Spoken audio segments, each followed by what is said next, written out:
Jangan lupa subscribe YouTube channel Metro TV News dan jangan lupa nyalakan notifikasinya. Ya, itu tadi kita sudah lihat bersama bagaimana ini masyarakat gotong royong bekerja sama melawan COVID-19. Nah, dalam upaya melawan COVID-19 tidak cukup kita hanya gotong royong saja, tetapi kita harus ada diri nih Jason, bagaimana kita harus disiplin untuk menegakkan protokol kesehatan walaupun sudah ada vaksin yang mulai didistribusikan ke masyarakat luas. Nah, ini yang kemudian harus juga diketahui bersama oleh masyarakat, sebenarnya vaksin ini fungsinya seperti apa sih dan apakah ini bisa menyembuhkan atau sebenarnya untuk preventif atau pencegahan. Kita akan tanya sama-sama langsung dan sudah bergabung melalui sambungan virtual, yaitu adalah Dr. Elizabeth Jane Supardi, pakar imunisasi. Selamat pagi Dr. Jane. Selamat pagi Mas Jason, selamat pagi Mbak Sarah. Iya, terima kasih dokter sudah bergabung bersama kami. Dokter, terkait dengan vaksinasi, ini kan kalau kita lihat sudah masuk fase kedua. Yang pertama oleh Presiden, yang kedua oleh pedagang-pedagang, kita lihat sampai saat ini juga masih dilakukan. Tapi pertanyaannya adalah ketika sudah divaksin, apakah protokol kesehatan boleh dilonggarkan sedikit atau gimana nih dokter penjelasannya? Sama sekali tidak bisa ya. Mengapa? Karena ini pandeminya ini masih berjalan. Jadi sebelum pandemi berhenti, kita tidak bisa gantung masker kita, itu tidak bisa. Jadi itu harus tetap. Mengapa? Karena walaupun kita sudah divaksin, mungkin kita tidak bisa terinfeksi. Tapi hidung kita itu bisa menampung virus sementara untuk kita menularkan ke tempat yang lain.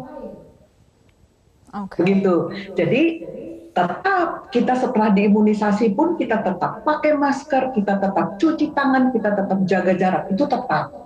Oke, nah Dr. Jane, ini kita mau tanyakan lebih lanjut lagi karena sekarang vaksinasi sudah memasuki tahap kedua di mana ini menyasar kelompok masyarakat yang memiliki interaksi dan mobilitas yang tinggi juga. Ini bagaimana untuk menjamin setelah mereka divaksinasi nanti, ini mereka bisa terjamin juga dokter kesehatannya? Karena kan mungkin mereka juga riskan dengan perjalanan mobilitas. Walaupun salah satu protokol kesehatan yaitu adalah 5M, mengurangi mobilitas dan menjauhi kerumunan nih dokter.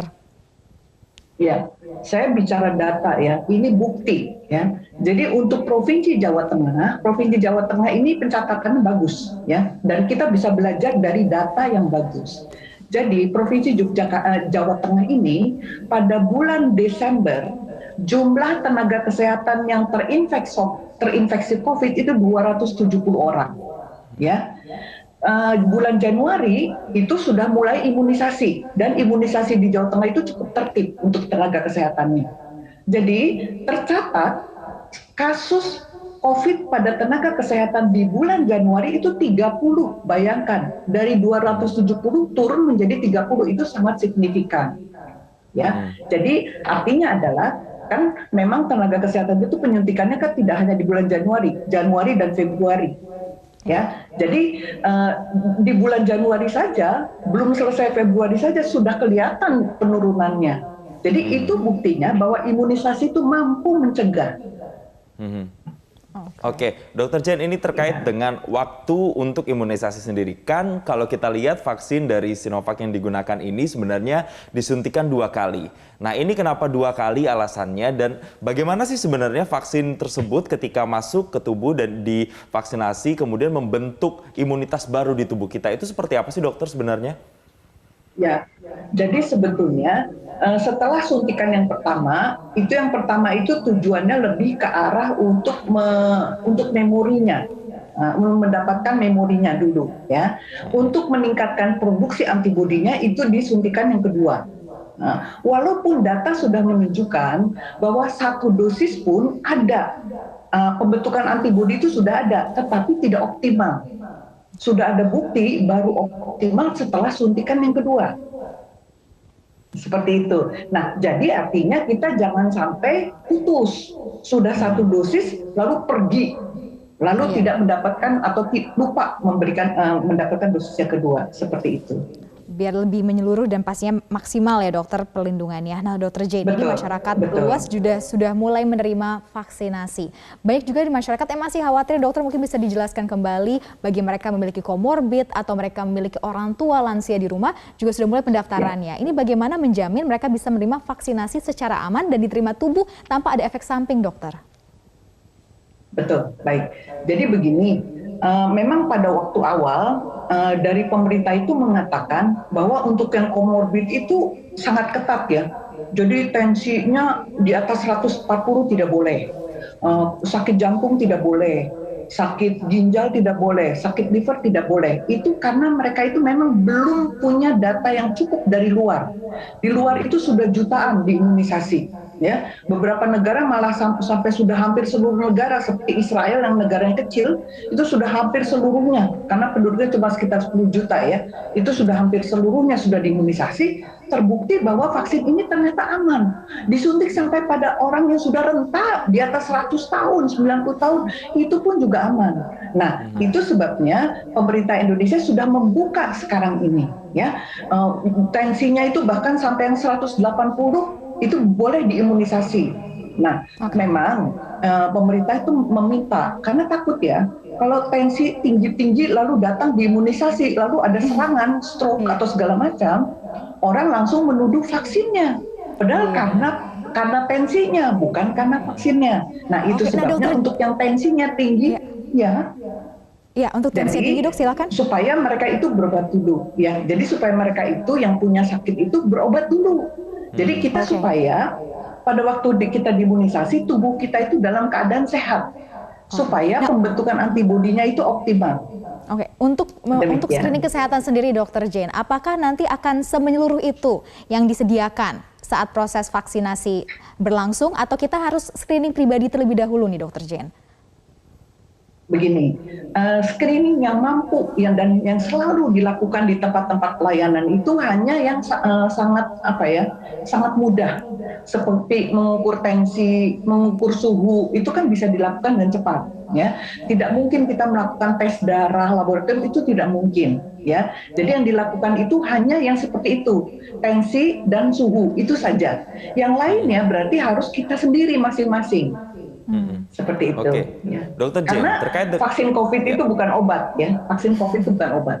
Iya. Ya, Dokter Jane, terkait dengan target dari vaksinasi ini kan bukan sekedar 10-20 orang, ini jutaan orang begitu. Ini melibatkan massa yang sangat banyak. Kalau misalnya ada yang kelewat, misalnya dari suntikan pertama, kemudian disuntikan kedua kan harusnya 14 hari kemudian. Apa yang terjadi kalau misalnya kelewat? Sehari saja dokter, adakah efeknya atau seperti apa?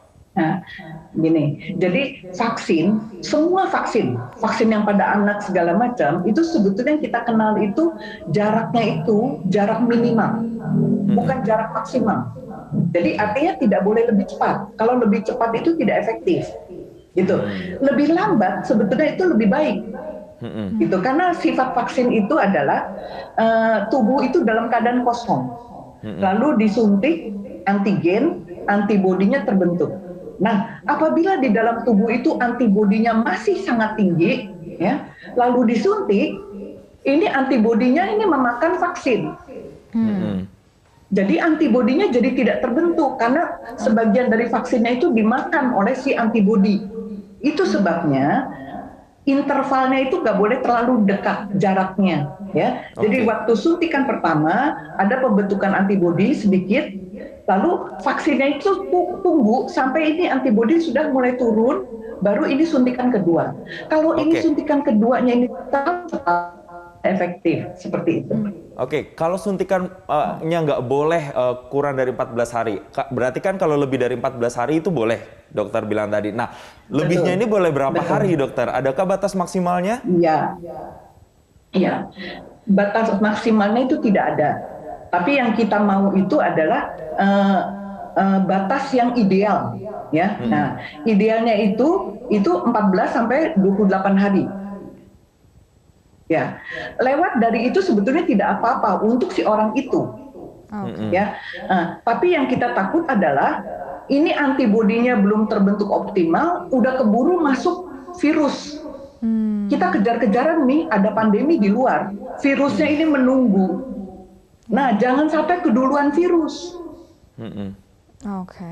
Seperti itu. Jadi kita mau secepatnya 14 atau 28 hari, secepatnya itu supaya cepat-cepat kita antibodinya tuh pertahanannya cukup. Jangan sampai keduluan virus masuk. Seperti itu ya. Nah, Dokter Jane, untuk mereka yang nanti menerima vaksinasi atau mereka yang sudah menerima, ini mungkin bisa diluruskan juga Dokter Jane, baik yang mengeluhkan saat vaksinasi pertama, suntikan pertama tidak merasakan efek apapun, tetapi di saat suntikan kedua baru muncul efek-efek yang mungkin badan lemas, badan pegal. Ini sebenarnya apa yang menyebabkan baru muncul gejala-gejala di setelah vaksinasi kedua kali, nih dokter? Ya, sebetulnya efek-efek seperti itu bisa terjadi pada semua orang, tetapi biasanya sedikit, jarang. Ya, itu kan reaksi tubuh untuk membentuk antibodi. Nah, mungkin saja waktu yang pertama itu efek-efek itu tidak keluar ya, reaksinya itu tidak terasa ya. Efek baru terasa setelah suntikan yang kedua. Itu sangat bisa masuk akal ya. Ini semuanya reaksi seperti itu.